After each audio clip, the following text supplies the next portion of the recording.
Sir का ही बताया हुआ जौ का सत्तू, पीयूष सर। जौ का सत्तू कहाँ मिलता है? अच्छा, बहुत ठंडा रहता है, बहुत ठंडा। कहाँ मिलेगा? अरे अभिनंदन में मिलता है, सब सत्येंद्र। जगह दुकानों में सत्येंद्र आराम का नीलम जी को मंगा मंगा के देते थे हम कई बार।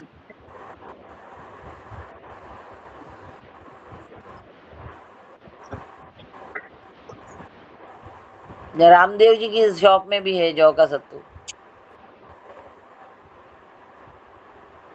जौ का सत्तू, जौ का दलिया, साबुत जौ, सब है। जौ का दलिया तो मंगाते ही हैं खिचड़ी बनाने के लिए। हाँ, उसको पहले भिगा दिया करो थोड़ी देर। भिंगाते नहीं है उसको। जौ का दलिया तो तुरंत उसमें 1 चम्मच मूंग की दाल डालते हैं और सब्जी डाल के बना लेते हैं। ये जितने भी हाई फाइबर्स रहते हैं ना, सबको थोड़ा भिगाया करो। मैं तो आटा ही उसका बनाती हूँ छिलके समेत पीस के। हाँ, तो आटा भिगा दो थोड़ी देर लगा के, आधा घंटा। नहीं, वो डाइटिशियन बोली है कि वो आधा लीजिए और आधा है ना वो पूरा वाला बार्ली जौ लीजिए, दाना दाना बार्ली लीजिए और वो लीजिए, आधा आधा दोनों को पीस के मिलाते हैं हम। हाँ, थोड़ी देर लगा के छोड़ दो आटा। मिलेट, हम्म। जितने भी ये मिलेट्स हैं सबको आधा घंटा छोड़ो। और गर्म पानी हाई में फाइव। लगा के करोगी तो और भी सॉफ्ट रोटी बनेगी। ये तो हम तो सब गर्म उबलते हुए पानी में उसी में डाल देती हूँ मैं तो आटा। हम्म। मिलेट के लगाने का तरीका यही है, जितने भी मिलेट्स हैं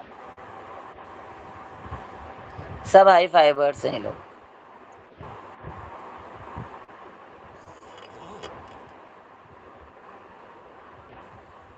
जब तक खुद किचन में नहीं जाओगे कुछ नहीं होगा। एकदम ठीक बोले। बोलेंगे कुछ, करेंगे कुछ। नहीं नहीं, दिमाग खराब होगा, कोई फायदा नहीं। वही तो, खुद खुद करो खड़ा ना हो भाई, जाओ, थोड़ा पास बहुत। में खड़ा हो जाओ तब ठीक है। थोड़ा बहुत तो करो, तैयारी कर दो, बाकी खुद करो। अनीता आंटी, आप परिजात के लिए बोले थे, नी पेन के लिए। हाँ, नी पेन में पारिजात। 5 कैसे पत्ते ले? उबाल के पी लो सुबह। पारिजात के पत्तों, 5-6 पत्तों को पहले कूट लो और फिर उबाल के छान के पी लो। सर कभी आ भी? गए। कभी भी? सुबह सुबह खाली पेट, खाली पेट। सर आ वंश, गए। सर आ गए हैं। जय श्री भारत सर। जलसान की दिख रही है इसमें। हाँ, हमने खोज लिया कि सर जय तभी श्री तो क्लास भारत करा रहे हैं। सर आज ज्यादा ज्यादा करके जय श्री भारत, बहुत बड़ा श्री भारत। जय श्री भारत। जय श्री भारत। ओम गुरुभ्यो नमः। नमामि धन्वन्तर्यादि दैवं सुरासुरवन्दितपादपद्मं रोगे जरारुग्भयमृत्युनाशं दातारम् इदं विविध औषधीनामः। ओम नमो भगवते श्री देवभिषजो अश्विनो नमो नमः। सर्वे भवन्तु सुखिनः, सर्वे सन्तु निरामयः। तो आज हम लोग पित्त चालू करेंगे।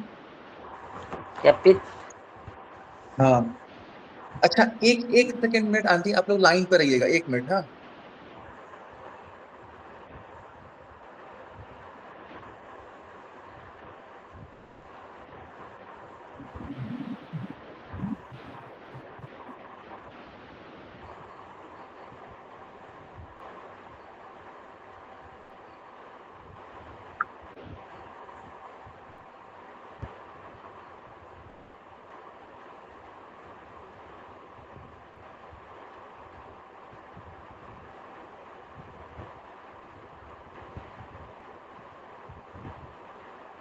सभी ने अपनी अपनी फीस जमा करा दी ना, अब मई आ गया, मई का भी कराइए सब लोग।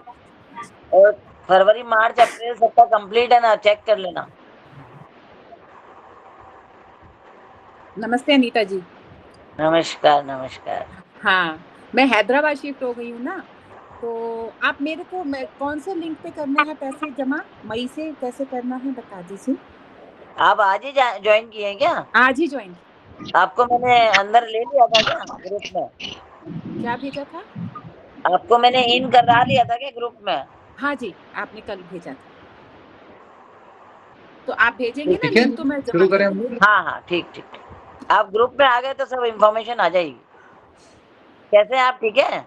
हाँ जी, मैं ठीक। चलिए। ठीक है,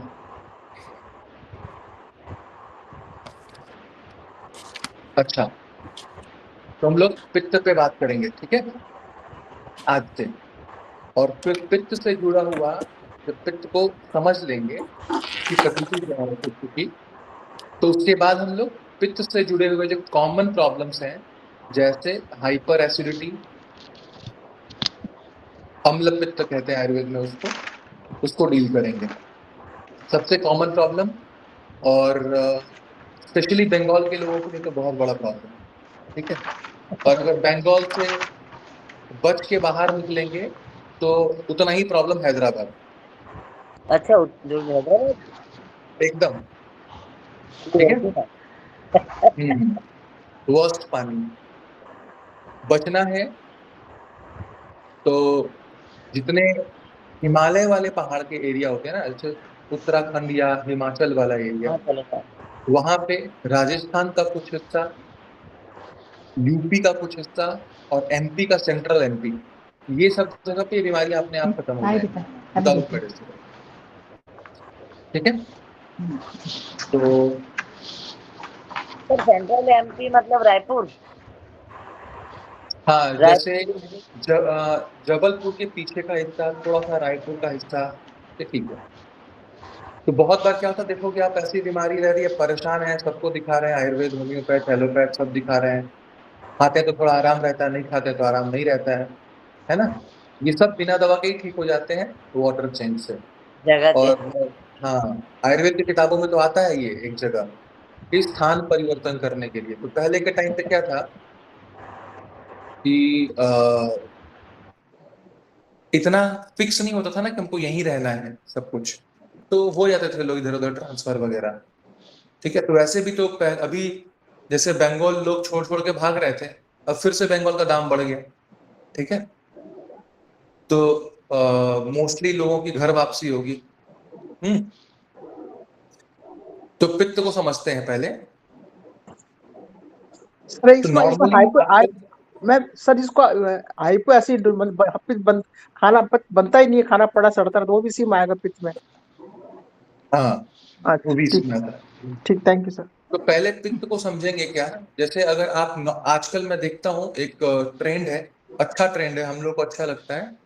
जैसे यंग जनरेशन के लड़के लड़कियां जब आते हैं ना सब क्लिनिक में, तो वो पहले आते थे मम्मी के फोर्स की वजह से कि जाओ एक बार दिखा लो, बड़े अच्छे वैद्य जी हैं, ऐसा वैसा ये वो ठेल ठाल के आते थे।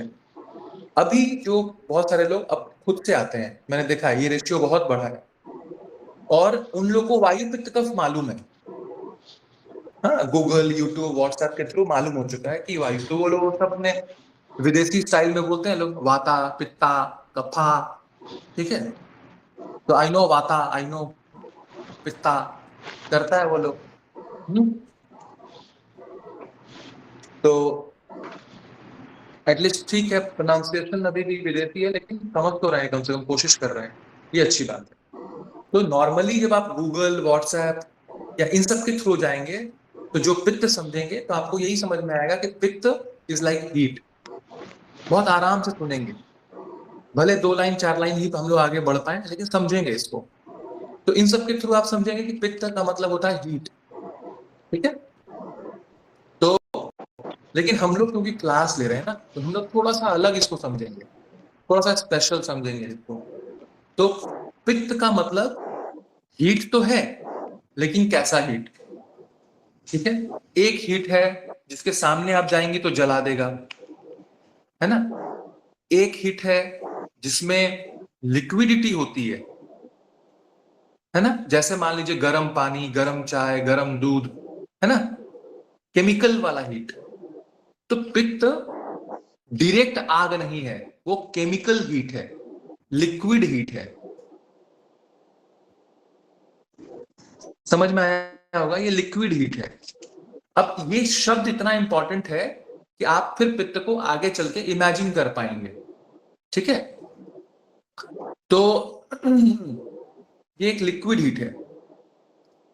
तो पित्त के प्रकृति को समझते हैं। जो पहले पित्त के प्रकृति वाले लोग होते हैं ना, उसमें हम लोग, आप लोग प्रकृति कुछ जानते हैं इसका, बट आज थोड़ा अलग से, सिर से पांव तक जब हम लोग पित्त के प्रकृति को पहचानते हैं, तो उसका नेचुरल मेंटेनेंस, नेचुरल रेमेडी क्या होगा पास में लिखते जाएंगे। ठीक है, जैसे मान लीजिए कि आप कैसे समझेंगे कि ये पित्त प्रधान आदमी है और इसके लिए क्या सही होगा। आप लोग को मैं एक सूत्र बता देता हूं, आप लोग मुंह पे रट्टा मार कर रखना, एक वर्ड का, 2 वर्ड का, प्लीज कम से कम कुछ कुछ श्लोक को याद करो ताकि बोलने में ना मजा आता है। अगर आप नॉर्मल लैंग्वेज बोलेंगे, सामने वाला अगर आपको रेस्पेक्ट करता है तो सुन लेगा, लेकिन आप श्लोक ठोक के बोलोगे ना, थोड़ा सा छोटा मोटा भी, तो वो मजबूर हो जाएगा नहीं मानने वाला भी। तो छोटे छोटे तो श्लोक कम से कम याद कर लेंगे। अभी पता है, मैं जब ये वीडियो ज्वाइन किया तो मैंने बोला ना 1 मिनट रुक जाइए, मैं थोड़ा देर में भी करता हूं। तो क्या हुआ था पता है, अगर मैं वो कॉल रिसीव नहीं करता तो जो मेहनत मैं रात भर किया हूं वो बेकार हो गया होता। तो मैं मेरे बेटे को हाथ जोड़ के रिक्वेस्ट किया, 11 साल का हो गया है वो, कि भैया तुम्हारे स्कूल में गीता का कंपटीशन है, तुम्हारे स्कूल के सारे लोग मुझे जानते हैं, ठीक है, मेरा इज्जत खराब होगा ऐसा कोई बात नहीं है। उसको क्या पता है अभी, उसको क्या, जितने आप रैप बोलिए वो गा देगा, एकदम उल्टा है मेरा।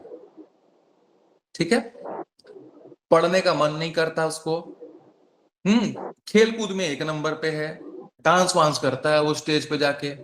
ठीक है, तो समझ में आया कि कोई प्रारब्ध से है हिसाब किताब। तो मैं बोला कि ठीक है, तुम एक बार कोशिश तो करके देखो, ये तुमको गीता के कंपटीशन में तुम पार्टिसिपेट कर सकते हो कि नहीं। तो मैंने उसको थोड़ा इमोशनली करके नाम एनरोल करवा दिया था। ठीक है, अब कहां संस्कृत और कहां वो इंग्लिश मीडियम का बच्चा।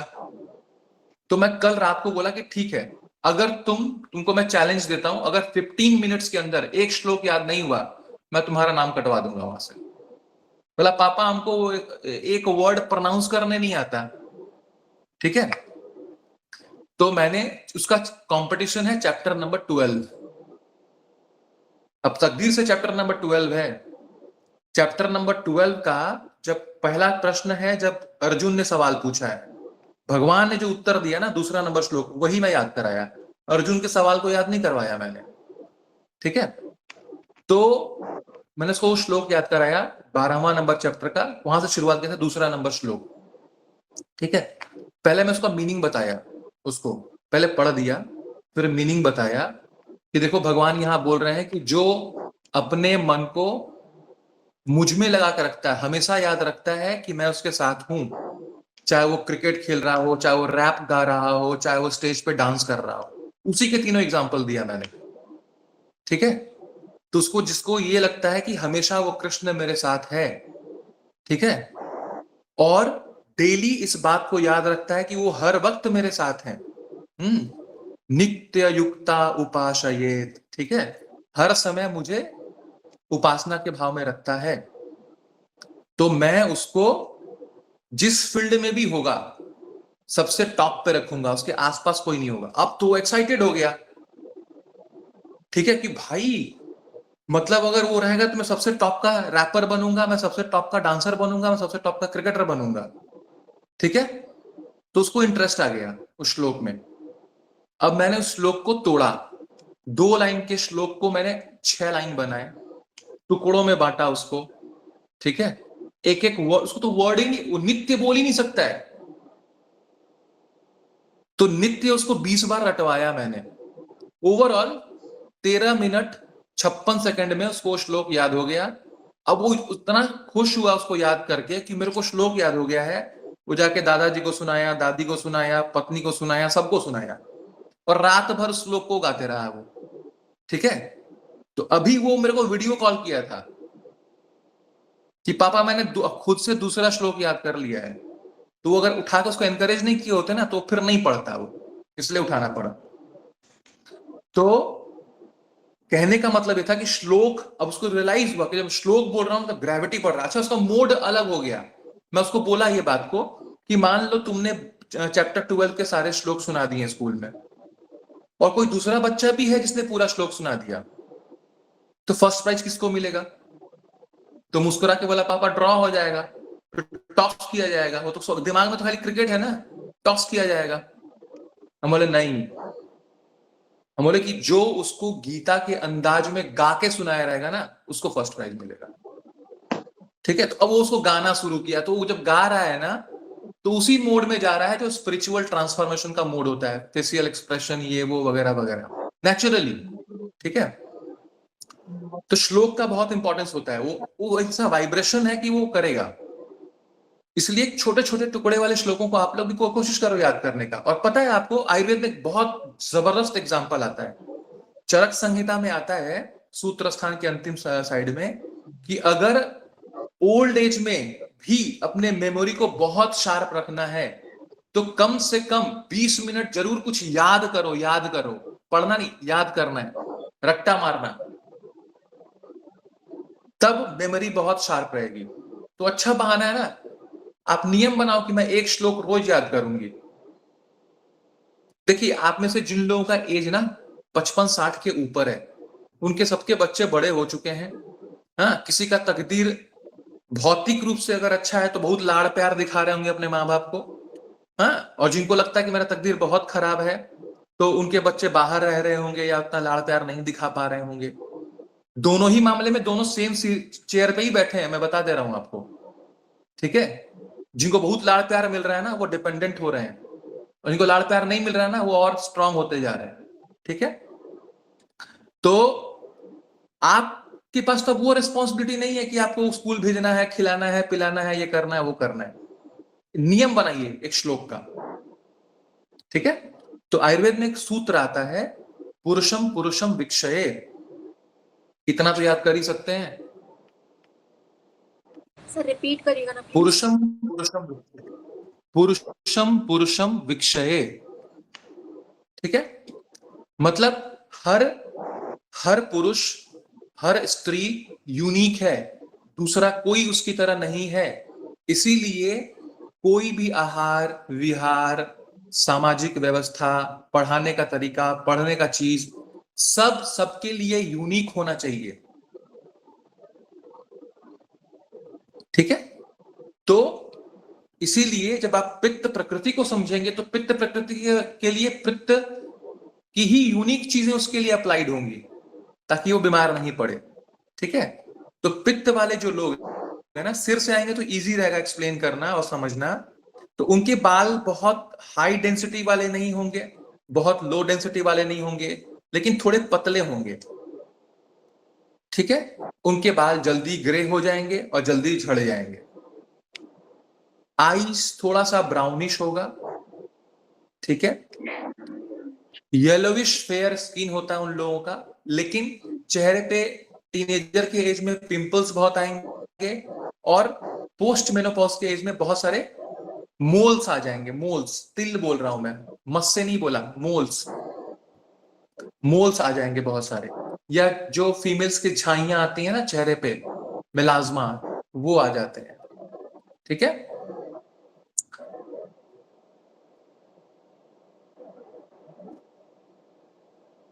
बॉडी का को टच करेंगे तो हमेशा हल्का सा एक टेम्परेचर थोड़ा ज्यादा फील हुआ करेगा, वो नेचुरल है उन लोगों के लिए।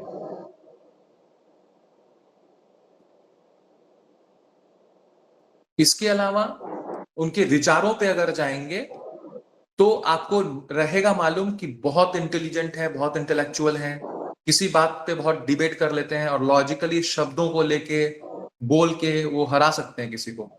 ठीक है, ये अच्छा पार्ट था। निगेटिव पार्ट में क्या होगा कि अचानक से बहुत गुस्सा आ सकता है उन लोगों को, थोड़ा ईगो एंड प्राइड रह सकता है, अभिमान। ठीक है, उनके लिए कॉमन जो प्रॉब्लम्स होते हैं वो हीट रैशेस, एसिडिटी, बॉडी का बर्निंग सेंसेशन, ठीक है, स्किन डिजीज, रिकरेंट यूटीआई, ये सब कॉमन चीजें होती हैं। ठीक है, तो नॉर्मली पित्त के लोगों को सिर में आंवले का तेल लगाना चाहिए। आंवला पित्त शामक है।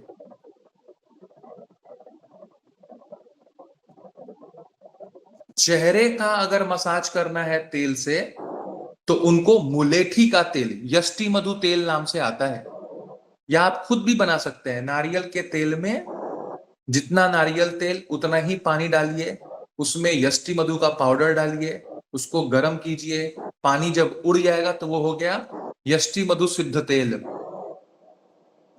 ठीक है, तो चेहरे पे यष्टि मधु का तेल लगाइए। यष्टि मधु पित्त शामक होता है, वर्ण्य होता है और रोपण होता है, तो चेहरे के ग्लो को बढ़ाएगा। ठीक है, कोई पोर्स अगर होंगे अंदर चेहरे में गड्ढे गड्ढे, उसको भर देता है वो। ठीक है, और बॉडी में अगर मसाज करना है, अभ्यंग करना है, तो कोकोनट ऑयल बेस्ट है। और उसको अच्छा करना चाहते हैं तो थोड़ा चंदन का तेल खरीदिए और उसको कोकोनट ऑयल में मिला दीजिए, और उसको कोकोनट ऑयल में मिला दीजिए। तो अब उसको मिक्स करके फिर अपने लगाया करिए, बहुत अच्छा रहेगा। ठीक है, साबुन के तौर पे अगर रेडीमेड खरीदना चाहते हैं तो चंदन का साबुन, हल्दी का साबुन और एलोवेरा का साबुन इनके लिए बहुत अच्छा होगा।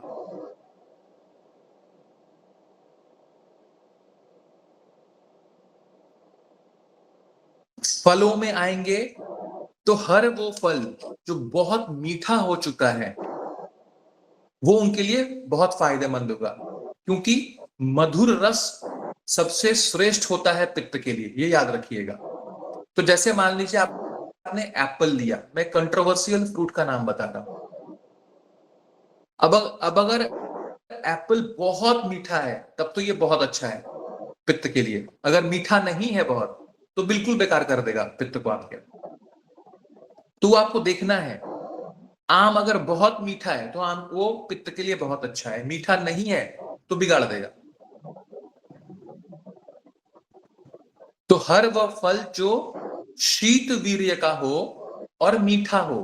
शीत वीर्य में जैसे कोकोनट वाटर ठंडा करता है, खीरा ठंडा करता है, तरबूज ठंडा करता है, नाशपाती ठंडा करता है, और हर वो चीज जो बहुत मीठा होता है जैसे चीकू, लीची। लीची चीकू, लीची सर, लीची तो खट्टी होती है। नहीं, वही तो पहचानना है आपको। ओरिजिनली अगर लीची पका हुआ है, अच्छा है, तो बहुत मीठा होता है और पानी होता है उसमें, शीत वीर्य का होता है। तो अच्छा, चीकू, तारगुला। लीची, बहुत मीठा आम, बहुत मीठा एप्पल, ये सब श्रेष्ठ फल और सब्जियां होते हैं। सर, और तारगुला। सब्जियां सारी सर अमरूद, ताड़गोला, ताड़गोला। अंगूर चलेगा, मीठा होना चाहिए। ये अमरूद, अमरूद गुआवा। अमरूद मीठा। भी देखिएगा जो बहुत पका हुआ होगा, मीठा लग रहा है, वो सर, मीठापन को ध्यान में रखना है। सर ताड़गोला, मीठापन को ध्यान में। हाँ ताड़ी जो चलेगा, आती ताड़। चलेगा। खजूर चलेगा अगर बहुत मीठा है तो। ठीक है, मतलब कोई भी फल हो, उसका दो अवस्था होता है ना, खट्टा वाला और मीठा वाला। मीठा हो गया तभी लेना है। ठीक है, तो सबरी को मालूम था ना कि राम पित्त वाले हैं, पित्त के संग कफ है वो, तो वो हर फल को मीठा देख देख के खिला रही थी उनको, है ना, क्योंकि पित्त वाले ही सबसे सुंदर दिखते हैं। ठीक है, तो और राम मोहिनी के रूप हैं। ठीक है, बताऊंगा कि जब बारी आएगी। तो जितनी सब्जियां होती हैं जो तिक्त प्रधान होती हैं, तिक्त रस, कड़वा, मैं तीखा नहीं बोल रहा हूं, कड़वा, तिक्त रस, वो सब भी पित्त को बैलेंस करते हैं। बट नंबर 1 पे मधुर रस है। तो जितनी पत्ते वाली सब्जियां होंगी, ठीक है, इसके अलावा तोरू, परवल, लौकी, करेला, ये सब पित्त शामक है। कड़वी में बोला,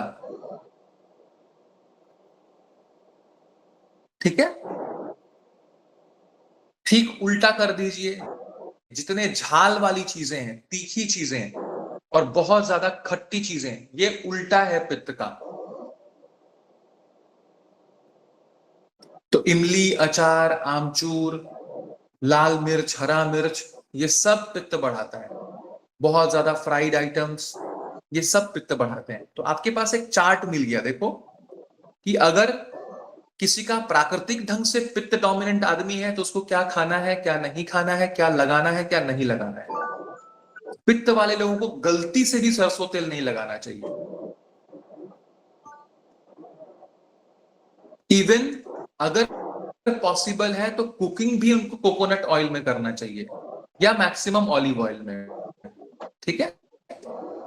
और विकृति में आ जाइए, अगर लगता है कि नहीं आदमी का प्रकृति कुछ और था बट अभी उसको बीमारी हो गई है पित्त की और पित्त बहुत बढ़ा हुआ है, तो भी ये सारे नियम लागू होते हैं। तो ये आहार और एप्लीकेशन का अंत मैं एक बहुत बढ़िया चीज से करता हूं। जितने आहार हैं इस पृथ्वी पे, ये मेरा सबसे फेवरेट आहार है, लॉजिकली भी और ग्रंथ वाइज भी और पर्सनल लेवल पे भी।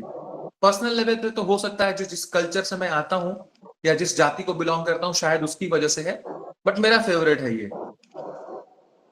और उसका नाम है घी, घृतम, ठीक है। तो घी श्रेष्ठ पित्त सामक है। मजे की बात यह है कि ये पित्त को और वायु को बैलेंस करता है लेकिन कफ को नहीं बढ़ाता। इसके अलावा पृथ्वी पे पाया जाने वाला हर चीज जो पित्त को कम करेगा, वायु को कम करेगा, वो कफ को बढ़ा देगा।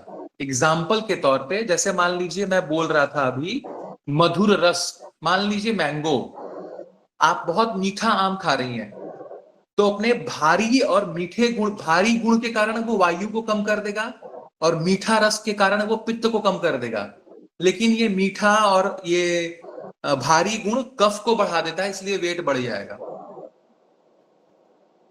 ठीक है। इकलौता घृत है जो पित्त और वात का शमन करता है लेकिन कफ को नहीं बढ़ाता। प्लीज कंफ्यूजन मत रखिएगा कि घी खाने से वेट बढ़ता है और कोलेस्ट्रॉल बढ़ता है। सर एक बिल्कुल क्वेश्चन है नहीं यहाँ।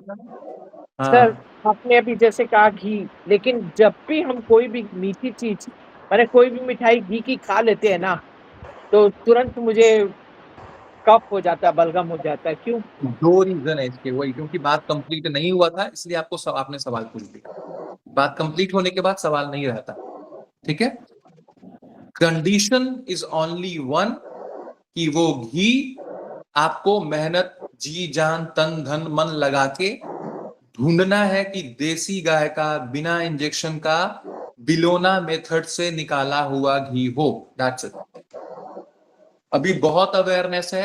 आप आज से 5 साल पहले बोलती कि नहीं मिलता है तो मैं मान लिया होता, क्योंकि उस समय हमारे 10 साल पहले, 5 साल पहले दूसरा तंत्र चल रहा था हमारे देश में। हम अपने कल्चर से बिल्कुल हट चुके थे। नहीं, अब तो मिलता है एकदम प्योर।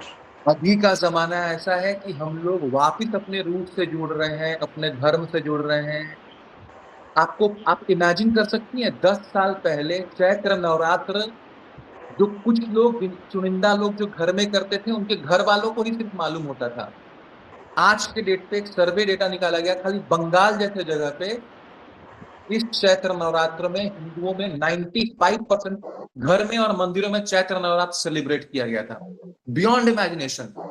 शारदीय नवरात्र मनाए फिर भी समझ में आता है, इवन चैत्र नवरात्र, इतना अवेयरनेस आया है, ठीक है। भगवान ने जो कोरोना रोगी मार दिया था ना, उसके बाद जो कमबैक हुआ, चाहे आयुर्वेद के प्रति, चाहे नेचुरोपैथी के प्रति, चाहे धर्म के प्रति, चाहे सजगता के प्रति, चाहे अध्यात्म के प्रति, सबके प्रति ये आया है, ठीक है। तो वो कोरोना के टाइम पे मैंने जब वीडियो बनाया था, हाँ, वो सब होगा उसमें जनपद ध्वंस, उसका उद्देश्य बताया था। और मैं उसमें बोला था एक सवाल कि कोरोना कब जाएगा, व्हेन विल कोरोना डाई, ऐसा था वो वीडियो, ठीक है। उसमें बोला था कभी नहीं जाने वाला, हम और अत्याचार करेंगे तो किसी और फॉर्म में आ जाएगा वो वापस, ठीक है। तो अगर गाय के बारे में किसी को कुछ कुतर्क आ रहा हो दिमाग में, तो एक YouTube बनाया था मैंने, आप लोगों में मैक्सिमम के पास होगा, ये रिसेंटली बनाया था 2 महीना पहले शायद, ठीक है। उसमें मैंने घी को लेके, दूध को लेके आयुर्वेद का प्रमाण, विज्ञान का प्रमाण किस इंस्टीट्यूट में कहाँ शोध हुआ है उसका प्रमाण, धर्म ग्रंथों में क्या बोला है उसका प्रमाण, वैज्ञानिक तथ्य सब दिया हूं। सारा सब प्लीज कुछ शेयर तो करिएगा ना ग्रुप में। हम डाल मैं देंगे, कर दूंगी, सब कुछ मैं शेयर किया। कर देंगे। 20 मिनट का वीडियो है, क्योंकि सवाल जवाब था वो 20 मिनट का वीडियो है, उसमें A to Z उसका इंपॉर्टेंस बताया हुआ हूँ, कुछ भी नहीं बचा है। आयुर्वेद में कहाँ क्या क्या बोला गया है, मॉडर्न साइंस में कहाँ हम लोगों ने इसके ऊपर रिसर्च किया, किस इंस्टीट्यूट में किया, क्या रिजल्ट मिला, धर्म ग्रंथों में बोला है। तो कंफ्यूज नहीं होना है, जिसको भी नुकसान कर रहा है उसके पास भी ओरिजिनल मिला नहीं है, आप उसको ढूंढिए, ठीक है। तो ये हो गया, और मात्रा में शुरुआत करिए, पहले थोड़ा थोड़ा करके शुरुआत करिए, but ghee is ultimate for पित्त शामा। तो सर मेरा यहाँ पूछना है कि जिनको हमारा भी पित्त की प्रॉब्लम है वो लोग प्योर घी 1 चम्मच रोज सुबह ले सकते हैं, एकदम एकदम ले सकते हैं। A2 घी। हल्का गर्म पानी में घी डालिए, सुबह खाली पेट में लीजिए, वायु का अनुलोमन करता है, मतलब गैस और सिस्टम को नीचे कर देगा, मलबद्धता को हटाता है, ठीक है। श्लेष्मा श्लेष्मा जो कफ होता है उसके श्लेषक कफ को अच्छा कर देता है। तो जॉइंट्स, हर जॉइंट्स के बीच में जो लुब्रिकेंट फ्लूइड होती है, साइनोवियल फ्लूइड, उसके मात्रा को संतुलित कर देता है। ड्राइनेस ऑफ आई जिसका हो रहा है उसके अंदर लस्टर क्रिएट कर देता है। ड्राई स्किन को ठीक करता है, इसलिए सोरियासिस, एक्जिमा या dry skin problem, atopic dermatitis को भी धीरे धीरे ठीक करता है। कान के सुनने की शक्ति को बढ़ाता है, क्योंकि यहाँ के ऑडिटरी नर्व ड्राई अप होने लगते हैं तो उसको नरिश करता है, ठीक है। समझ गए। आपका ब्रेन जो है वो बना हुआ है मिलियंस ऑफ नर्व्स का एक्यूमुलेशन है, और ब्रेन जो है वो दिखता है घी के रंग की तरह, ठीक है। ब्रेन जो दिखता है वो घी के रंग की तरह दिखता है, और ब्रेन क्या है, न्यूरॉन्स। और नर्व को या न्यूरॉन्स को आयुर्वेद में क्या कहा गया है, संस्कृत में मज्जा धातु, और मज्जा धातु सबसे श्रेष्ठ किससे बनता है, घी से। जी सर। इसीलिए घी लेने वालों का ब्रेन एट्रोफी नहीं होता, सिकुड़ता नहीं है, तो एल्जाइमर, डिमेंशिया, मेमोरी लॉस नहीं होता। और घी के अगर फलश्रुति पढ़ेंगे कि घी और क्या क्या करता है, तो उसमें लिखा है घी धृति और स्मृति, इन तीनों को बढ़ाता है। घी धैर्य बढ़ाता है, घी स्मृति बढ़ाता है, घी मेधा बढ़ाता है, ठीक है। और लिखा गया है कि स्नेह सारो भी पुरुषम, एक इंसान क्या है, जब तक उसके शरीर में स्नेह है, मतलब सॉफ्टनेस, अंक्चुअसनेस है, तब तक वो जिंदा है। आप देखना, जैसे जैसे आपका सॉफ्टनेस कम हो रहा है आप बूढ़े हो रहे हो, और मरने के बाद क्या होता है, सारा सॉफ्टनेस चला जाता है, आप सिकुड़ के खाली चमड़ा रह जाता है, फिर चमड़े का भी सॉफ्टनेस चला जाता है, खाली स्केलेटन बच जाता है। So it's you who is having स्नेह, जब तक स्नेह है आप हो, स्नेह खत्म आप गए। आप देखो जब बड़ी बीमारी लाइक कैंसर होता है तो क्या होता है, वेट लॉस होना शुरू होता है, स्नेह जा रहा है, मतलब प्रोटीन खत्म हो रहा है, वो मेंटेन रहता है घी से भाई। तो जो लाइफ देने वाला चीज है आप उसको डिस्कार्ड कर दे रहे हैं ये सोच के, क्योंकि आपको सही मिलेगा नहीं। तो आप योद्धा कब बनेंगे भाई, आप उस धरती की लड़की हैं जिसमें झांसी रानी पैदा हुई लड़ाई के रूप में, जिसमें गार्गी और पॉलमी तैयार हुई वाक युद्ध में। वो कैसे हार मान सकती है कि हमको अपने ही गाय का घी नहीं मिल सकता, ये कैसा बात हुआ भाई। आपको पसंद आ जाता है कि इस साइज का ये कलर वाला ये वाला कपड़ा बड़ा ब्रांडेड पसंद आ गया है, आप ठीक ढूंढ लेते हो उसको, घी नहीं ढूंढ सकते, ऐसा कैसे हो जाएगा। जहां चाह वहां राह, मिलेगा घी, क्यों नहीं मिलेगा। Very very sorry to disturb, एक प्रश्न था कि सर घी का प्रॉपर्टी सेम होता है क्या, अगर चाहे वो हम रॉ खाएं या कोई कुक्ड फॉर्म में, मतलब जैसे उसमें खाना कुक करें। नहीं, अच्छा, थोड़ा ऑल्टर कर जाता है। वैसे बेस्ट तो होता है जैसे बताया गया अभी कि घी को हम लोग हल्के गर्म पानी में लेके ले लिए, डायरेक्ट घी का इम्पैक्ट आ गया। जब हम लोग उसको किसी सब्जी वगैरह में मिलाते हैं तो आप नॉर्मली देखो उसके संग नमक आ गया, मसाले आ गए, ठीक है। लेकिन घी, घी क्या है, ईश्वर का रूप है। तो उसका गुण थोड़ा बहुत कम हो सकता है, लेकिन बहुत कम नहीं होता।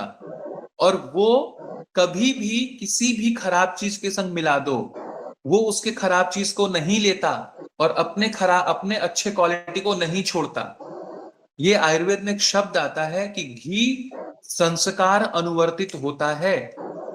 वो अपने अच्छे क्वालिटी को नहीं छोड़ता और किसी और के खराब क्वालिटी को लेता नहीं है। और ठीक उल्टा है तेल, ये संयोग अनुवर्तित है। इसको जिसके संग आप मिलाएंगे वो नमक मसाला सबके खराब क्वालिटी को वो ले लेगा। मेरा बात समझ में आया? तो घी इज ऑलवेज बेनिफिशियल। थोड़ा क्वालिटी का ऊपर नीचे हो सकता है अलोन लेने में और किसी चीज के संग मिक्स करके लेने में, ठीक है। वैसे अगर किसी चीज के संग मिक्स करना है खाने के किसी आइटम में, तो श्रेष्ठ कॉम्बिनेशन होता है मूंग की दाल और घी। जी sir, thank you so much. ठीक है, दूसरे टॉपिक पे आ जाए। अब घी के क्वालिटी बताए गए हैं, सॉरी घी बोल रहा हूं, पित्त के क्वालिटी बताए गए हैं। जैसा मैंने बताया था आपको कि वायु पित्त कफ ये सामान नहीं है, ये कुछ क्वालिटीज है टुगेदर। जहां आपको ये क्वालिटी दिखती है आप समझ जाना कि यहां पित्त है, ठीक है। तो पहला क्वालिटी आपको ऑटोमेटिकली समझ में आ गया होगा। पहला क्वालिटी है उष्ण, जहां पे भी हीट है वहां पित्त है। दूसरा क्वालिटी है तीक्ष्ण, शार्प, हीटेड, पेनिट्रेटिंग। ये तीन शब्द मिलके बनेगा तीक्ष्ण। कहीं भी पेनिट्रेट करके घुस जाएगा थ्रू हीट।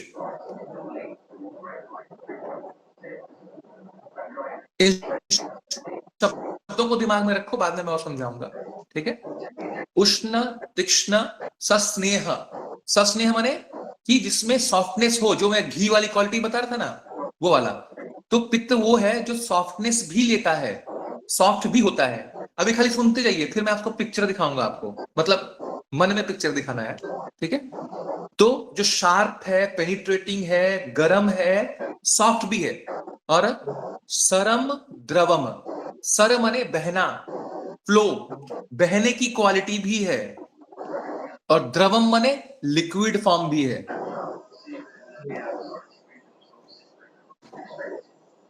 और विश्वगंधी, और थोड़ा सा स्मेल आएगा उसमें।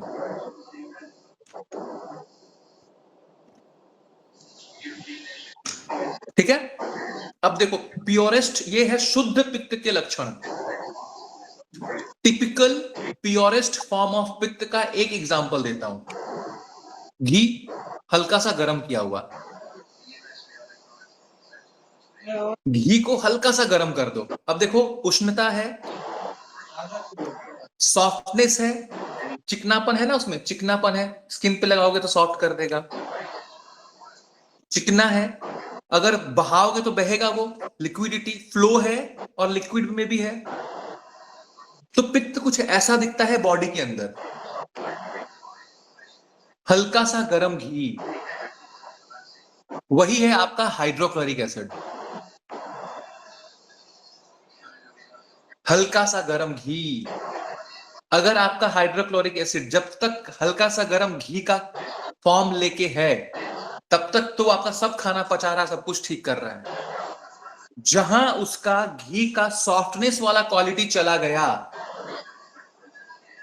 तो वो बहुत ज्यादा तीक्ष्ण हो जाएगा, तो आपके आसपास के एरिया को जलाएगा। तो फर्स्ट स्टेज को बोलते हैं गैस्ट्रिक इरोजन। और फिर भी आपने ध्यान नहीं दिया, सॉफ्टनेस नहीं डाला उसके अंदर। सॉफ्टनेस दो तरीके से डाला जाता है, मेंटल एंड फिजिकल, दोनों।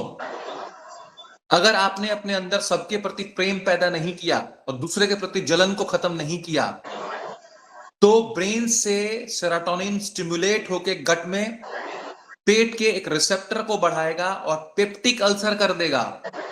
इसीलिए 99.9% केसेस ऑफ पेप्टिक अल्सर में जितनी दवाइयां होती हैं इन मॉडर्न साइंस, क्योंकि आप लोग मॉडर्न साइंस ज्यादा समझते हैं इसलिए बोल रहा हूं, साइकोसोमैटिक दवाइयां होती हैं। जिन लोगों को भी GERD है, गैस्ट्रो इसोफेजियल रिफ्लक्स डिजीज, ऊपर की एसिडिटी की, उन सब में कोई भी दवाई तभी काम करेगी जब तक उनकी दवाई में कोई मेंटल दवा ऐड नहीं किया गया हो। ठीक है?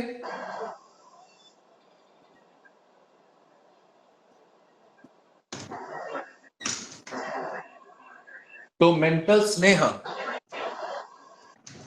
स्नेह और फिजिकल स्नेह दोनों की एंट्री करानी पड़ेगी। ठीक है? मतलब उसमें कुछ ऐसा डालिए जिसका गुण स्निग्ध हो और ठंडा तासीर हो। तो फिर से घी आ गया, बिना गर्म किया हुआ घी। ठीक है? जहां जाएंगे वहीं घी मिलेगा। एक गाना सुना था मैं, छोटा था तो, हालांकि गाना था पापा लोग के टाइम का, बट मेरे को पुराने गाने बड़ा पसंद आते थे। तो छोटे में मैंने याद किया था, तो मुझे घी पे बड़ा लागू होता हुआ दिखता है। वादियां मेरा दामन, रास्ते मेरी बाहें, जाओगे तुम कहां। मतलब जहां जाओगे ना आप, घी को छोड़ के नहीं जा सकते। जहां जाओगे वहां घी मिल जाएगा आपको, किसी भी मामले में। और घी को ही छोड़ दिया लोगों ने 90s के बाद, है ना। विदेशी लोग आए अपना मार्केट यहाँ पे लेके, पहले डालडा लाए, फिर डालडा का चोरी कर गया, उसके बाद रिफाइंड ऑयल लाए, हेल्दी हार्ट। बाद में मालूम चला कि भाई कैंसर वैंसर सब कर दे रहा है। तब वो खत्म हुआ। फिर 2005 के बाद से अवेयरनेस, 2010 के बाद से अवेयरनेस शुरू हुआ। ठीक है? फिर सब लोग कच्ची घनी सरसों तेल, तिल तेल, नारियल तेल और घी पे आ गए वापिस। फिर सबका सर ब्रांड एक बात चेंज हो गया। उन्हीं शेयर कंपनियों करना को चाह रही पहले थी। यही होता था। हाँ? सर एक बात शेयर करना चाह रही थी। आप बहुत पहले क्लास में, जो फर्स्ट क्लास हुआ था, तो आपने बोला था ना कि फेस पे घी लगाने के लिए सबसे अच्छा वो क्रीम का काम करता है। तो मुझे ऑनलाइन ना एक सत धौत घृत का एक मुझे एकदम ट्रेडिशनल मेथड से बनाया वो मिला। वो मैं 1 महीने से लगा रही हूँ। उससे इतना फायदा मुझे फील हुआ। जितने भी रैशेस, जितने भी पिंपल्स जो हो रहे थे, वो सब एक दिन में ही मतलब वो मुरझा जा रहे थे। बहुत और अच्छा। जला हुआ भी है ना स्किन, चाहे वो वैक्सीन से जला हो या किसी चीज से, वो भी ठीक हो जा रहा है। सर के यहाँ पे मिलता है सद्दोत। हाँ देखिए, 2 सतधौत बार घृत धोया होता सद्दोत है। ठीक सर है? के पास। तो ये इसका सत मने 100, धौत मने धोया हुआ। ठीक है? तो ठंडे पानी से घी को 100 बार सूती कपड़े में धोया जाता है। फिर जो बन गया वो फिर क्रीमी बन जाएगा, क्रीम की तरह बन जाएगा। वही है सतधौत घृत। ठीक है? तो इसका मेन इंडिकेशन था बर्न, जहां पे जल गया है। ठीक है? लेकिन ये किसी भी तरह का जहां पे पित्तजय स्किन डिजीज है, बहुत हीट रैश, हीट वाला पिंपल। ठीक है? समझ के करना है। अभी आप लोग पढ़ रहे हो, लेकिन इनको बहुत फायदा किया, क्योंकि हो सकता है इनमें पित्त बहुत ज्यादा होगा। अगर इनमें बहुत ज्यादा कफ होता ना, तो नहीं किया होता इतना फायदा। तो कोइंसिडेंस है, ये समझ के करना है।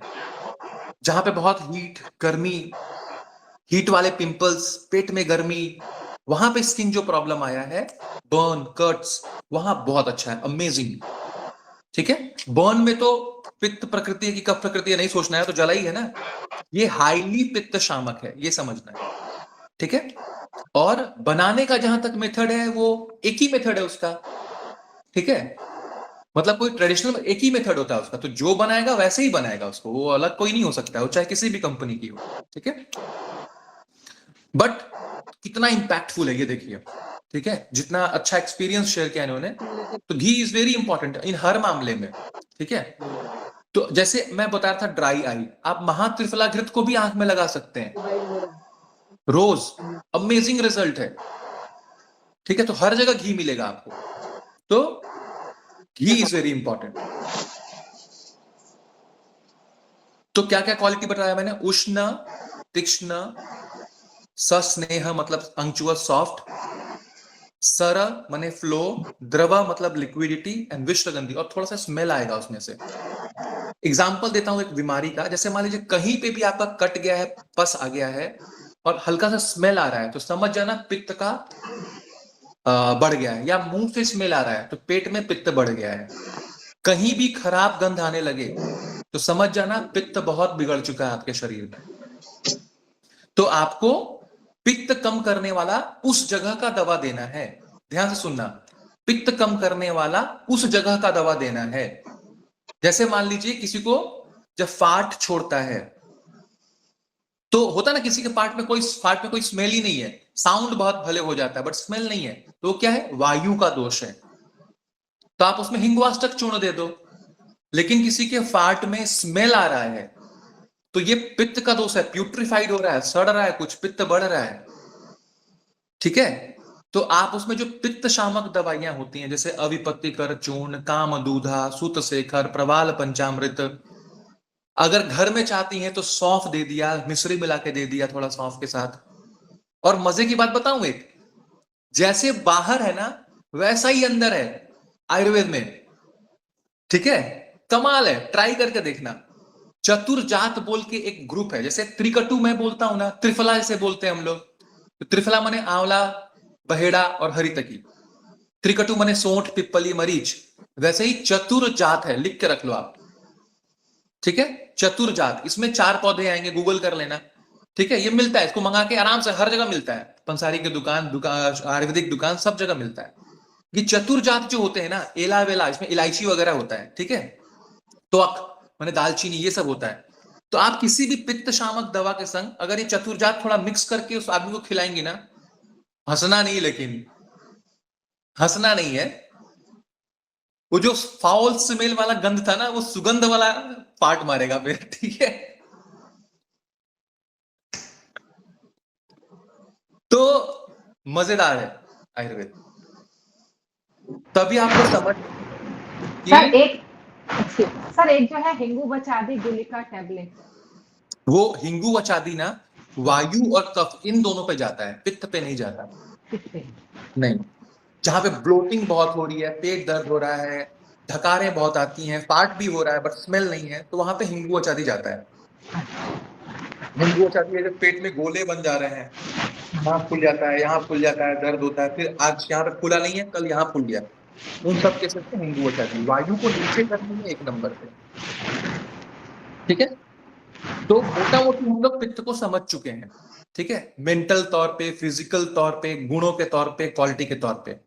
अब ये क्या क्या बीमारी करेगा और उन बीमारियों से हम लड़ेंगे कैसे, ये सीखेंगे। नेचुरली कैसे मेंटेन करेंगे ये समझ गए। इन चीजों को हम लोग अगले क्लास में सीखेंगे। ठीक है, 2-4 लाइन हनुमान जी को याद कर लेते हैं। तो हम लोग शायद कहां पे थे,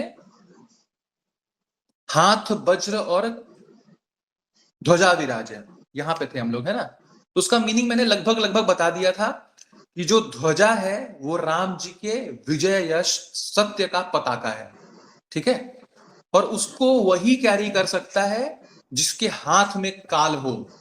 काल के हाथ में जो हो वो नहीं कैरी कर सकता, जिसके हाथ में काल हो।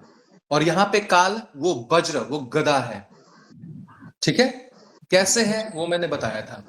ठीक है, तो हनुमान जी के हाथ में खुद काल है। ठीक है, वो मैंने काल नेमी का एग्जाम्पल दिया था आपको, वो मैंने घड़ी का एग्जाम्पल दिया था आपको। अगर 1-2 एग्जाम्पल छूट भी गया था तो मैं आज दे देता हूं, अचानक से भी क्लिक किया माइंड में। आपको याद होगा कि हनुमान जी ने बचपन में मजाक में सूरज को ही खा लिया था। अच्छा एक बात बताइए, इस धरती पे टाइम बताने वाला कौन है? सूरज। टाइम को क्या कहते, क्या है? काल। तो जो काल का सिंबल है, जो काल का द्योतक है, उसको ही हनुमान जी ने बचपन में ही खा लिया। समझ गया ना? तो काल तो उसके हाथ में है, काल उसके गाल में है। ठीक है, जब वैद्य जी आए ना, बुलाया गया, लक्ष्मण को मार के लक्ष्मण मूर्छित पड़े धराते, तो बोला गया भाई संजीवनी बूटी ही एकमात्र बचा सकता है, लेकिन याद रखना हनुमान वत्स, अगर सूर्योदय हो गया और तुम नहीं आ पाए तो वो औषधि और काम नहीं कर सकती और लक्ष्मण को फिर नहीं बचाया जा सकता। ठीक है, तो यहां पे किसका रेफरेंस दिया गया डराने के लिए? काल का, है ना। इस काल तक अगर तुम नहीं आए तो गया मामला। किसको डराया भाई? जिसके हाथ और गाल दोनों में काल है ना? तो हनुमान जी ने क्या कहा? हनुमान जी थोड़ा पीछे मुड़े, बड़ों का रेस्पेक्ट करते थे ना, प्यारे से, है ना? ठीक है, हनुमान जी बोले भाई दो ही कंडीशन है, जब तक मैं आऊंगा नहीं तब तक सूरज उगेगा नहीं, और अगर उगना चाहा तो उगने दूंगा नहीं। ये हनुमान जी का रिप्लाई था। ठीक है, तो काल उसके हाथ में है। काल से अगर बचना है तो एकमात्र हनुमान है। हाथ वज्र और ध्वजा विराजे, कांधे मूज जनेऊ साजे। ठीक है, कांधे मूज जनेऊ साजे। तो जनेऊ कौन पहनता है? इसको जाति में नहीं लेना है। जनेऊ पहनने का अधिकार वास्तविक तौर पे उसको है जो ब्राह्मणत्व पाने का कोशिश कर रहा है। ठीक है, ब्राह्मणत्व पाने की कोशिश वही कर सकता है जिसको ब्रह्म ज्ञान पाने की इच्छा है और जो ब्रह्मचारी पथ पे है, वही जनेऊ धारण कर सकता है। जनेऊ तो आप लोग सब जानते होंगे ना? ठीक है, तो हनुमान जी जनेऊ पहन रखे हैं। ठीक है, अब समझना है तो क्या बात था? हाँ, जनेऊ पहने हैं तो ठीक है, समझ गए जनेऊ पहने हैं, लेकिन मैंने दो बातें समझाई आपको इसमें। जिसको ब्रह्म ज्ञान की इच्छा है और जो ब्रह्मचारी है। ठीक है, तो कैसा ब्रह्मचारी? एक प्रकांड सबसे बड़े ताकतवर ब्रह्मचारी का एग्जाम्पल देता हूं मैं। भगवान परशुराम, वो अपना इंट्रोडक्शन ही देते थे, बाल ब्रह्मचारी मैं को हूं। ठीक है, अपना इंट्रोडक्शन ही ऐसे देते थे वो। हनुमान जी को सुना है क्या इंट्रोडक्शन देते हुए?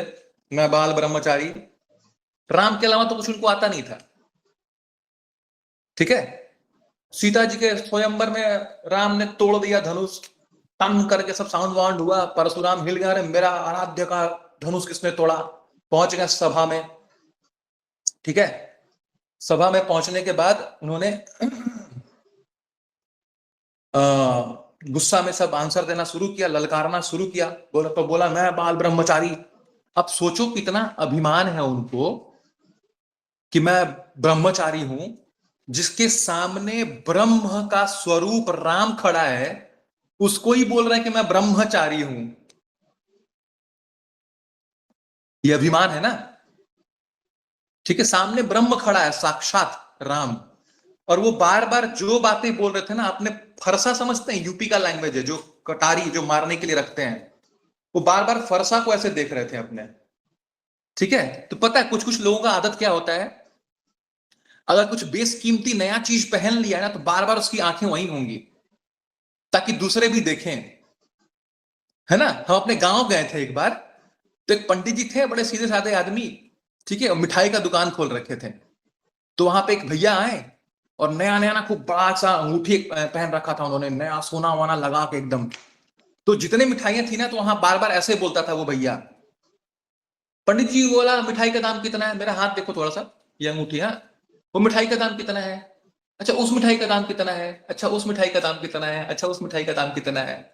ठीक है, तो बार बार वो दिखाना चाहता था कि मैंने इतना महंगा अंगूठी पहना है, उसका दाम कितना, उसका दाम। लास्ट में पंडित जी थे ना, चादर वादर ओढ़ के बैठे हुए थे सीधे साधे, वो भी अपना चादर उठाए और इतना बड़ा उन्होंने, ये क्या बोलते हैं इसको जो यहाँ पहनते हैं, बाजूबंद। हाँ बाजूबंद। हाँ, वो इतना बड़ा बाजूबंद पहने थे, उसको इस हाथ को चादर हटाया, इस हाथ को दिखाया, बोला वो सारे मिठाई का दाम एक ही है, जो मन ले ले। ठीक है, तो वैसे ही ना परशुराम जी बार बार फरसे को देख देख के बात कर रहे थे। हाँ, तो लक्ष्मण जी बोले कि लक्ष्मण जी उधर ही देख रहे, वो बोले कि परशुराम जी बोले कि लक्ष्मण को कि तुम क्या देख रहे हो इधर, तुमको मालूम है हम बाल ब्रह्मचारी हैं? तो लक्ष्मण जी बोलते हैं भैया तुमको पहले ही मालूम चल गया था, इसीलिए तो मैं चुप हूं, मेरा ध्यान आपके फरसे पे नहीं है। आप जो बार बार फरसा दिखा रहे हैं ना, मेरा दिमाग, मेरा ध्यान आपके फरसे पे नहीं है। अगर मैं फरसा देख लूंगा तो मैं अभी लड़ने उतर जाऊंगा। मेरा ध्यान आपके उस भृगु संप्रदाय के ब्रह्मचारी के ब्राह्मण के जनेऊ पे है। ये बोला है उन्होंने वहां पे, इसलिए मैं शांत हूं, सब सुन रहा हूं आपका बात। ठीक है, तो एक ब्रह्मचारी जिसके मन में अभिमान है, परशुराम, और एक ब्रह्मचारी जिसके मन में अभिमान की जगह भगवान है, हनुमान। ये अंतर है, समझ गए? और असली मायने में बाल ब्रह्मचारी हनुमान जी। क्यों? क्योंकि जैसे परशुराम जी को हमेशा याद है कि मैं बाल ब्रह्मचारी हूं, हनुमान जी को कभी याद ही नहीं है कि मैं बाल ब्रह्मचारी हूं। ठीक है, कई जगह पे ना हनुमान जी को अलग अलग रिलेशनशिप में जोड़ लिया जाता है। हाँ, तो हनुमान दद्दा बुंदेलखंड में बोला जाता है, हनुमान दंदा दद्दा। ठीक है, उससे थोड़ा और पश्चिम में जाएंगे, हनुमान बब्बा। ठीक है, तो सब लोग अलग अलग रिश्ते में जोड़ लेते हैं। तो मेरे को एक दिन लगा कि यार ये तो सीता जी ने उनको आशीर्वाद दिया था कि तू मेरा बेटा है, अजर अमर रहूं, बोले थे ना कि तू कभी बूढ़ा होगा ही नहीं, तो दद्दा बब्बा कहां से आ गया? ठीक है, तो लोकोक्तियों में, कहानियों से वो आता है, बट ओरिजिनल फॉर्म क्या है? हनुमान जी की आरती का पहला लाइन बोलिए, कोई एक अनम्यूट करिए, अनम्यूट करके हनुमान जी के आरती का पहला लाइन बोलिए। आरती कीजिए हनुमान लला की। आरती कीजिए हनुमान लला की। ये लला बोला गया संबोधन में, लला ऑथेंटिक यही है। हनुमान जी खुद ही बाल स्वरूप है भाई। वो बुद्धि से, स्वभाव से मासूम, प्यारे, लाडले, प्यार करने वाले, पुचकारने वाले भगवान है वो।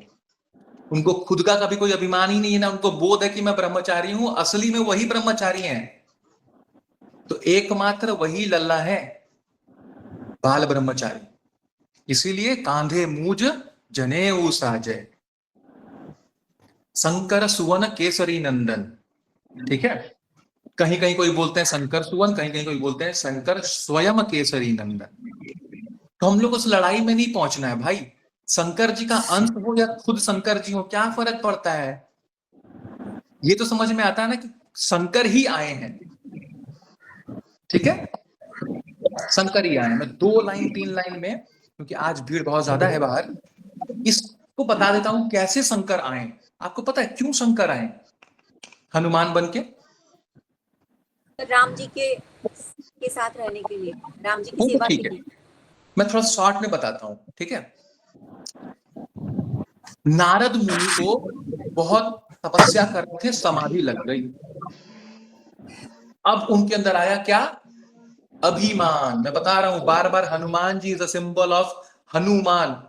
मान को का हनन करो किसी भी मामले में, जीवन में, पैसा, धन, संपत्ति, रुपया, रूप, रंग, जिसमें भी है, अभिमान मत करना भैया। मैं दुनिया का सबसे बड़ा नाड़ी देखने वाला आदमी हूं, कुछ नहीं हूं।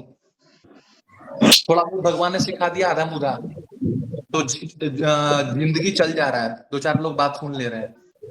ठीक है, यही नहीं रखना है जिंदगी में। तो हो गया नारद को अभिमान। ठीक है, वो पहले खुशखबरी, अपना बड़ाई सुनाने पहुंचे किसके पास? भगवान शंकर के पास। तो शंकर जी बोले क्यों आए? राम कथा सुनाना है? बोला नहीं, काम कथा सुनाना है कि मैंने क्या क्या काम किया है। बोले भैया मत सुना। बोले ठीक है, आप नहीं सुनेंगे, भगवान मेरे आराध्य विष्णु सुनेंगे। तो बोले कि मत सुनाना, मत सुनाना भाई।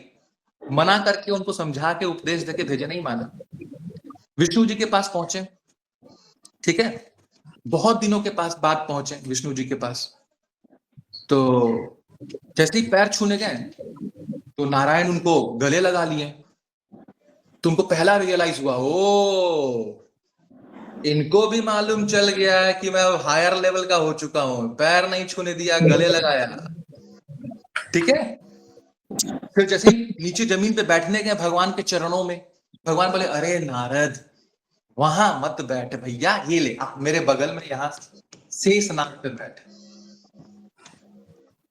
अब नारद तो वाह कमाल हो गया भाई, बराबरी का टक्कर हो गया ये तो। ठीक है। उसके बाद तीसरा शब्द बोला नारायण ने कि नारद बहुत दिनों के बाद कृपा की भाई दर्शन देने की, कटाक्ष देखो भगवान का। हाँ, क्या बोले, बहुत दिनों के बाद कृपा की दर्शन देने की। ठीक है, तो बताएं भाई, मैंने तो ऐसा अचीवमेंट कर लिया है, धांसू एकदम मस्त फाड़ फोड़ दिया, ऐसा समाधि उमाधि। तो भगवान बोले भाई अब तुम्हारे नाम से ही लोगों का काम और इच्छा सब खत्म हो जाया करेगा। अब नारद तो और खुश कि अब लोगों को नारायण का नाम नहीं लेना पड़ेगा, नारद का नाम लेना पड़ेगा। ठीक है, तो बोले ठीक है, विदा ले लिए, बाद में मिलते हैं। लक्ष्मी आई, बोली क्या भाई ये तुम क्या किए उसको? बोले नहीं, उसको थोड़ा अभिमान हो गया, उसको ठीक करना है। भगवान ने बोला, तो लक्ष्मी बोली तुम ही तो बिगाड़े उसको, नीचे बैठ रहा था ऊपर बैठा दिए, पैर छू रहा था गले लगा लिए, तुम ही तो और उसको अभिमानी बना दिए और बढ़ा दिए तुम तो भगवान बोले कि भैया ये डॉक्टरी वाला प्रिंसिपल है। ठीक है, जब एक आदमी को ना घाव हो गया, तो एक आदमी को एक घाव हो गया, तो वो पहले डॉक्टर के पास गया, तो डॉक्टर बोला कि ये दवाई ले लो भैया, ये घाव अभी इसी में दब जाएगा, तो कोई चीज की जरूरत नहीं पड़ेगी। तो गया था, कुछ लोगों को आदत होती है 10 जगह घूमने की, वो दवाई नहीं खाया, 10 दिन के बाद घाव बड़ा हो गया, और दूसरे डॉक्टर के पास गया। ये भगवान बोल रहे हैं, ठीक है, मैं नहीं बोल रहा। तो दूसरे डॉक्टर के पास गया, तो वहां डॉक्टर बोला कि अरे तो घाव बड़ा हो गया है। तो बोला कि हाँ ये दवाई लिखे थे हमको, तो तुम दवाई खाए नहीं ये वाला? बोला नहीं खाए। तब तो ये बड़ा हो गया, अब तो ये दवाई से दबेगा भी नहीं। तो बोला ठीक है, तो क्या करना पड़ेगा? बोला ऑपरेशन करना पड़ेगा। तो बोला कर दो। तो बोलता है नहीं, जब दवाई खाना था दबने के लिए तुमने खाया नहीं, और अभी इतना नहीं पका है या बड़ा हुआ कि मैं ऑपरेशन कर दूं, तो तुमको इंतजार करना पड़ेगा, और बढ़ने दो तब काटूंगा। तो भगवान ने कहा ठीक वैसे ही जब इसके अभिमान को दबाने के लिए भगवान शंकर ने उपदेश रूपी दवाई दिया था कि मत सुना इस कहानी को, मत जा ये सुनाने के लिए, ये वो दवाई नहीं खाया। ठीक है, अब जब बढ़ा है तो मेरे पास आया है, इसको पता नहीं है, तो मैं अभी ये काटने लायक भी नहीं है, तो मैं इसको और बढ़ा रहा हूं कि और पकने दे, फिर काटूंगा एक ही साथ, इसीलिए इसको और बढ़ाया चढ़ाया। समझ गए ना आप? ठीक है, भगवान ने माया से एक जगह रच दिया। नारद जा रहे थे, देख के जगह, उस जगह को देख के बहुत विस्मित हो गए।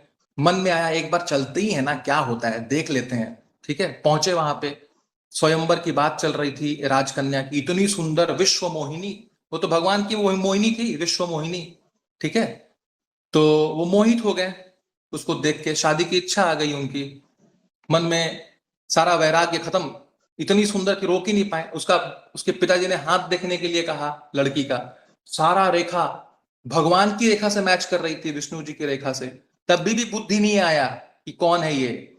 ठीक है, उनको ये लगा कि इतना जबरदस्त हाथ की रेखा है, इतनी विश्वमोही, इतनी सुंदर, हाँ बस मेरे में तो सब आ ही गया था पहले से ही, ये एक लक्ष्मी ही आनी बाकी थी, फिर मैं तो खुद ही नारायण बन जाऊंगा। वाह।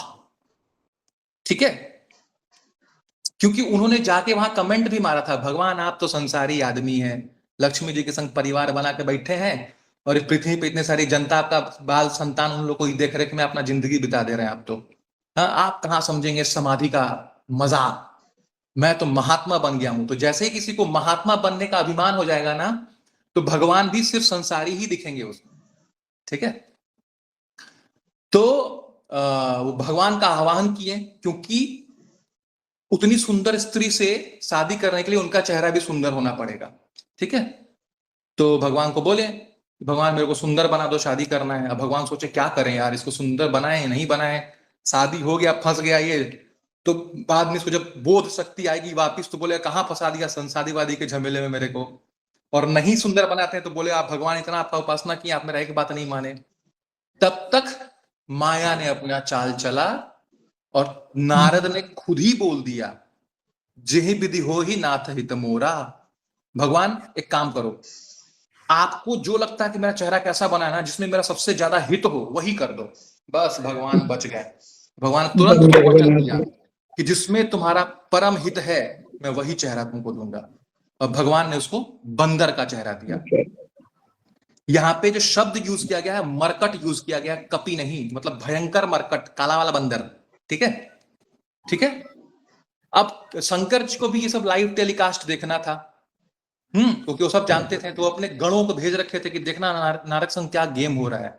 ठीक है, तो वो लोग गण लोग तक पहुंच गए थे। तो विष्णु जी बोले भाई ये तो टॉप सीक्रेट है, किसी को मालूम नहीं चलना चाहिए कि मैंने इसका बंदर का।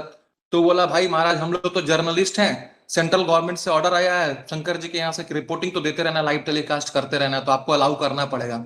भगवान बोले ठीक है यार, चल ले लाइव टेलीकास्ट शुरू नारद के बंदर रूप का शिव जी के पास। ठीक है, अब शिव जी के मन में प्रश्न आया कि जरूर भगवान जब किसी का बहुत बड़ा हित चाहते हैं तो उसको बंदर बना देते हैं। भगवान के मन में आ गया, भगवान शंकर के मन में, कि जब बहुत बड़ा हित चाहेंगे तो उसको अपना बंदर बना देते हैं। ठीक है, और जैसे ही विश्व मोहिनी आई, माया आई नारद के पास, देखती ही तो क्रोध आ गया और वो उनका मुंह तक नहीं देखी, वहां से भागी। तो ना वो नारद को देखी और ना नारद के लाइन में बाकी जो लोग बैठे थे उनको देखी। सीखना क्या था यहाँ पे कि जब माया हमें अपने संसार जाल में फंसा के पीटने और मारने और रुलाने आती है, तो अगर आप भगवान के बंदर बन चुके हैं ना, तो माया आपकी तरफ देखती भी नहीं है, खुद भागती है। और ना सिर्फ आप, अगर आप भगवान के बंदर बन चुके हैं तो आपके साथ जो लोग बैठे रहते हैं या आपको जो फॉलो करने वाले लोग हैं या जो आपके आसपास सत्संग में जो लोग रहते हैं, उनको भी माया नहीं देख पाती, ना छू पाती, ना कुछ कर पाती है, डर के भागती है। तो भगवान का बंदर बनने में ये मजा था। अब भगवान शंकर सोचे यार इसका मतलब चरम सुख और परम माया से मुक्ति का एकमात्र साधन है भगवान का बंदर बन जाओ। और भगवान शंकर ने फिर भगवान से वर मांगा कि मेरे को अपना बंदर बना लो, अपना बंदर बना लो। ठीक है, और वहां से बंदर की कहानी शुरू हुई। तो काश कि भगवान हम सबको भी अपना बंदर बना लें। जय श्री राम। बहुत लेट हो चुका है। जय श्री राम। जय श्री राम सर, प्रणाम सर। बहुत आनंद आया। जय श्री राम। भारत, सभी को जय श्री भारत।